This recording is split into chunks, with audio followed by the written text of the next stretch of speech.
Hello everyone, ইনাকশিতা blog ফ্যামিলির আরও একটি নতুন ব্লগে তোমাদের সবাইকে স্বাগত। তো তোমরা সবাই কেমন আছো? নিশ্চয়ই খুব ভালো আছো, আর আমরাও কিন্তু খুবই ভালো আছি। তো আজকে হলো বুধবার, তো আজকে বুধবারের ভিডিওটা আমি এই দুপুরবেলা থেকে শুরু করছি। তো এই সবে স্নান করে পুজো টুজো দিলাম, দিয়ে ভাবলাম যে এখন থেকে তোমাদের সাথে ভিডিওটা শুরু করি।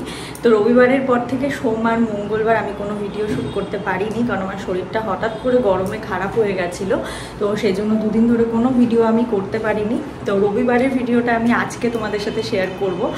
আপলোড বসিয়ে দিয়েছি, হয়তো এতক্ষণ আপলোড হয়েও গেছে, তো তোমরা অবশ্যই দেখে নিও। আর আজকের ভিডিওটা আমি এখন থেকে শুরু করলাম, তো এখনও লাঞ্চ করা হয়নি, তো এখন যাব লাঞ্চ করব। আর আজকে লাঞ্চে কী হয়েছে সেটা তো অবশ্যই তোমাদের সাথে শেয়ার করব। তো চলো ভিডিওটা এখান থেকে শুরু করছি, সবাই স্কিপ না করে ভিডিওটা কিন্তু দেখতে থাকো। তো চলো ভিডিওটা শুরু করা যাক। আর বাইরে রোদের তাপটা একবার দেখো, মানে পুরো খাঁ করছে রোদ, এত রোদ, বাপরে বাপ। এই রোদে গরমে আমার শরীরটা দুদিন ধরে খারাপ হয়ে গেছিলো, জানো তো। মানে এত রোদ, এত গরম, মানে আমি আর পারছিলাম না। এই দেখো কী রোদ, মানে পুরো একদম, আমি দাঁড়াও ফোকাস করি এটা, এই দেখো মানে খা করছে রোদ। মানে রোদের দিকে তাকালেই মনে হচ্ছে কি ঘরে বসে বসেই মনে হয় পুড়ে যাব। তো সেই জন্য আমি দেখো না, মাথায় তেল দিয়েছি, শরীরটা ভীষণই খারাপ হয়েছিল। তো এই দুদিন ধরে একটু শরীরটা ঠিকঠাক করলাম, করে আবার তোমাদের সাথে আজকে নতুনভাবে ফুল এনার্জি নিয়ে আমি ভিডিও শুরু করলাম। তো চলো রান্না করে যাই, দেখি আজকে কী রান্না হয়েছে তোমাদেরকে দেখাই। তো এই যে দেখো, এখানে কিন্তু পুজো দিয়ে দিয়েছি আমি। তো তোমাদেরকে তো বললামই পুজো টুজো দেওয়া হয়ে গেছে। তো এই যে তোমাদেরকে একবার দেখিয়ে দিলাম যে এখানে এরকমভাবে পুজো দিয়েছি। তো আসলে গাছের ফুলগুলো দেখতে এত ভালো লাগে না, কি বলবো। আজকে আবার দুটো সাদা সাদা জবা ফুটেছে। আর এই যে দেখো মাসি এখানে ঘর মুছছে। তো চলো তোমাদেরকে দেখাই আজকে লাঞ্চে কি আছে। তো আজকে লাঞ্চে আছে এই যে কাঁঠালের তরকারি, তার সাথে টক ডাল আছে। তো কাঁঠালের তরকারির সাথে টক ডাল খেতে কিন্তু আমি খুব ভালোবাসি। আর এখানে আছে চালতার টক। তো এই গরমের দিনে কিন্তু টক দিয়ে ভাত খেতে বা টক এমনি খেতেও খুব ভালো লাগে। আর এখানে আছে আম দিয়ে টক ডাল। তো এটা যে আমার কি প্রিয়, মানে আমি বলে বোঝাতে পারবো না। মানে আম দিয়ে টক ডাল হলে আমি যতক্ষণ না শেষ হয় ততক্ষণ আমি খেতে থাকি। আর আমি এমনিতেও যে কোনো রকম ডাল খেতেই ভালোবাসি, যেরকম কাঁঠাল দিয়ে ডাল আমি খুবই ভালোবাসি। আর এই যে এখানে আছে ভাত। হ্যাঁ, আর আমি আজকে মাকে বলেছি যে মা, রোজ তো তুমি আমাদেরকে ভাত বেড়ে খাওয়াও, আজকে আমি তোমাকে ভাত বেড়ে খাওয়াবো। তো মৌলি বাবা ওদের খাওয়া হয়ে গেছে, এখন আমি, মা, মাসি, ব্রজেন কাকু আমরা খাবো। তো মাকে বললাম যে মা, আমি আজকে সবার ভাতটা বাড়ি। তো আমি খুব একটা বাড়ি না, মাই ভাত টাতগুলো বাড়ে, মাংস টাংস হলে আমি বেড়ে দিই। তো চলো আমার কিন্তু সবার জন্য ভাত বাড়া হয়ে গেছে। তো দেখিয়ে দিই একবার মেনুটা। কাঁঠালের তরকারি, সজনে ডাঁটার চচ্চড়ি, তার সাথে আছে আম দিয়ে টক ডাল, আর তার সাথে এই যে আলুর চিপস ভাজা। এটা কিন্তু আমাদের বাড়িতে তৈরি করা। তো চলো লাঞ্চটা করি, পরে আবার কথা বলছি। তো এই লাঞ্চ কমপ্লিট হলো, লাঞ্চ কমপ্লিট করে এসে ঘরে এসে বসলাম। তো লাঞ্চটা তো আজকে দারুণ হয়েছে। আর এই গরমে না এরকম আম ডাল, তার সাথে এরকম মানে সবজি খেতে খুবই ভালো লাগে। আমরা তো 2-3 দিন ধরে মাছ মাংস কিছুই খাচ্ছি না, জানো। এত গরম লাগছে, মনে হচ্ছে নিরামিষ খেলেই মনে হয় ভালো হবে। তো সেই জন্য 2-3 দিন থেকে আমরা এরকম নিরামিষই খাচ্ছি, এরকম টক ডাল সবজি। এরকম এত গরম পড়েছে, কোনো কিছু খেতে ইচ্ছে করছে না। তো চলো এখন একটু রেস্ট নেব, রেস্ট নিয়ে তারপরে বিকেলবেলা আজকে একটু ইচ্ছে আছে, একটু রোদটা পড়লে একটু ইচ্ছে আছে একটু আমি একটু রেডি হয়ে একটু আজকে একটু শর্টস বানাবো তোমাদের সাথে শেয়ার করার জন্য। তো যদি দেখি, শরীরটা তো খুব একটা ভালো না, তো যদি শরীরটা ভালো হয়ে যায়, রোদটা যদি কমে, যদি গরমটা কম লাগে, তাহলে ভাবছি বিকেলবেলা একটু রেডি হয়ে ছাদে গিয়ে একটু শর্টস বানাবো। তো অবশ্যই তোমাদের সাথে শেয়ার করব। তো চলো এখন আপাতত একটু রেস্ট নিয়ে নিই।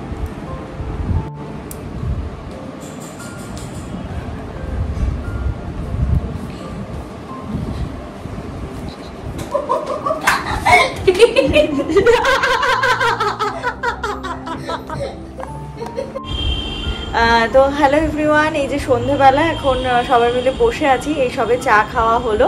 তো মৌলি আর বাবা একটু বেরোলো, ওরা গেল ওই যে আমাদের পাড়ায় যে রয়্যাল বেকারি আছে ওখানে গেল একটু সন্ধেবেলার কিছু খাবার আনতে। কারণ সবার আজকে হঠাৎ করে সন্ধেবেলা খুব খিদে পেয়ে গেছে, কারণ দুপুরে অনেকক্ষণ খাওয়া দাওয়া করা হয়েছে। তো সবারই খিদে পেয়ে গেছে। তো কি খাবো করে তো বাবা বললো ঠিক আছে তাহলে চল যাই, আমারও বাইরে একটু কাজ আছে, একবারে করে তাহলে কিছু খাবার নিয়ে চলে আসবো। তো বাবা আর মৌলি বেরোলো, আর আমি তো এখানে বসে আছি। আর মা ওইদিকে গেছে একটু জামা কাপড় গোছাতে। আর আমি তোমাদেরকে বললাম না দুপুরবেলা যে আমি ভিডিও বানাবো, ছাদে যাব শর্টসের জন্য। তো আমি গেছিলাম কিন্তু মানে আমি তোমাদের সাথে ভিডিও করিনি, কারণ আমি ভেবেছিলাম যে যখন ভিডিও করে মানে ওই যেগুলো ভিডিও করার ছিল সেগুলো করে যখন নিচে নামবো, নিচে নেমে এসে ভিডিও করব, কিন্তু নিচে নেমে এসে আমি ছিলাম না, কারণ এতটাই গরম ছিল, গরমে আমার পুরো মাথা খারাপ হয়ে গেছিলো। এসে এসি চালিয়ে দিয়েছিলাম, চালিয়ে এতক্ষণ ধরে এই যে একটু শুয়ে একদম ঠান্ডা হলো শরীরটা। তারপরে এখন আমার জানলা দরজা খুলে দিয়েছি, কারণ সবসময় না ওরকমভাবে এসির মধ্যে বদ্ধ হয়ে বসে থাকতে আমার একদমই ভালো লাগে না। তো এসে আবার এই যে সন্ধ্যেবেলা জানলা দরজাগুলো খুলে দিয়েছি। তো শর্টসগুলো বানিয়েছি, অনেকগুলোই বানিয়েছি, কিছু কিছু মৌলি গিয়ে বানিয়ে দিয়েছে, কিছু কিছু আমি নিজে ট্রাইপড সেট করে বানিয়েছি। তো আমি আজকালের মধ্যেই আপলোড করে দেবো, জাস্ট এডিট করতে হবে। তো আজকালের মধ্যেই আপলোড করে দেবো, তো দেখে নিও তোমরা। আর আমি আজকে যে ভিডিওটা আপলোড করতে বসিয়েছিলাম, জানি না কেন এরকম হচ্ছে, আজকে আমি দুপুরবেলা ভিডিও আপলোড করতে বসিয়েছিলাম মোটামুটি 1টা-1:30টার দিকে। এই একটু আগে মনে হয় আপলোডটা কমপ্লিট হলো। আমি জানি না কেন মাঝে মাঝে জানো তো এরকম হয়। তোমাদের কারো যদি আইডিয়া থাকে আমাকে একটু বলো তো যে কেন এই জিনিসটা হয়। আমার চুলমুল সব খুলে যাচ্ছে আমার, মানে প্রত্যেক দিন হয় না জানো তো, মাঝে মাঝে এরকম মানে ভিডিও আপলোড প্রত্যেক দিন মোটামুটি 10-15 মিনিটের মধ্যে ভিডিও আপলোড হয়ে যায়, কিন্তু মাঝে মাঝে এরকম ভিডিও আপলোড বসিয়ে আমি বসেই থাকি ভিডিও আর আপলোড হয় না, মোটামুটি 7-8 ঘন্টা এরকম লেগে যায়। এই আজকে এরকম হলো, তো আবার দেখবে কালকে ঠিকঠাক আপলোড হয়ে যাবে, কিন্তু আবার 7-8 দিন পরে আবার সেম জিনিস হয়। কেন যে এরকম এই জিনিসগুলো হয় আমি বুঝি না আসলে। তো তোমাদের কারো যদি জানা থাকে যে কেন এগুলো হয়, আমাকে অবশ্যই একবার জানিও। তো যাই হোক, তোমাদের জানা থাকলে আমাকে জানিও। আর আজকে যে সারাদিন ভিডিওটা হয়েছে, তো সেটা ভাবছি রাতেই একদম রেডি করে রেখে দেবো, দিয়ে একদম কালকে সকাল সকাল আপলোড বসিয়ে দেবো। তাহলে মানে সকাল সকালই তোমরা পেয়ে যাবে, না হলে আবার ওই যদি দেরি হয়ে যায় আপলোড হতে কী হবে কালকে জানি না। তো যাই হোক, রাতের মধ্যেই একদম এটাকে এডিট করে রেখে দেবো। আর আমি ভাবছি যে আমার ভিডিও ছাড়ার কোনো টাইম হচ্ছে না, মানে কোনো দিন সকাল 11টা, কোনো দিন দুপুর 3টে, কোনো দিন বিকেল 5টা। তো ভাবছি যে এবার থেকে একটা ফিক্স টাইম করার চেষ্টা করব, যে একদম প্রত্যেক দিন ওই টাইমেই তোমাদের কাছে ভিডিওগুলো আসবে। তো দেখা যাক, কয়েকটা দিন যাক, আমি একটু হোক, তারপরে আমি একদম একটা টাইম অনুযায়ী ভিডিও আপলোড করব।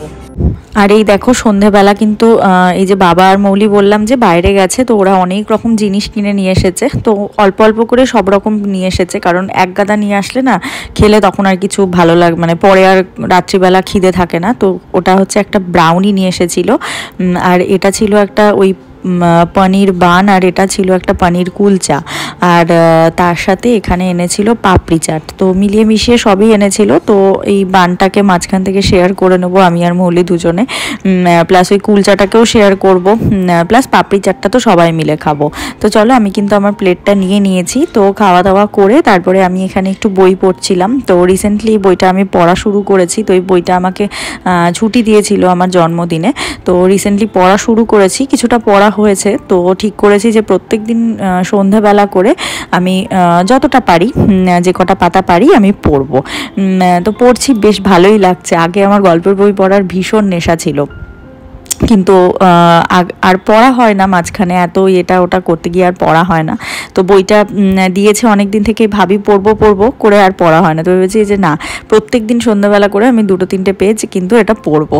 তো তারপরে এই তো বই টই পড়ে একটু মামাবাড়ি গেছিলাম। মামাবাড়ি থেকে এসে এই যে রাতের ডিনার নিয়ে নিয়েছি, আর ডিনারে আছে দুপুরে টক ডাল, তার সাথে নিয়েছি পোস্ত বাটা। তো চলো, আজকের ভিডিওটা এখানেই শেষ করে দিচ্ছি। সবাই ভালো থেকো, সুস্থ থেকো, টাটা বাই, গুড নাইট।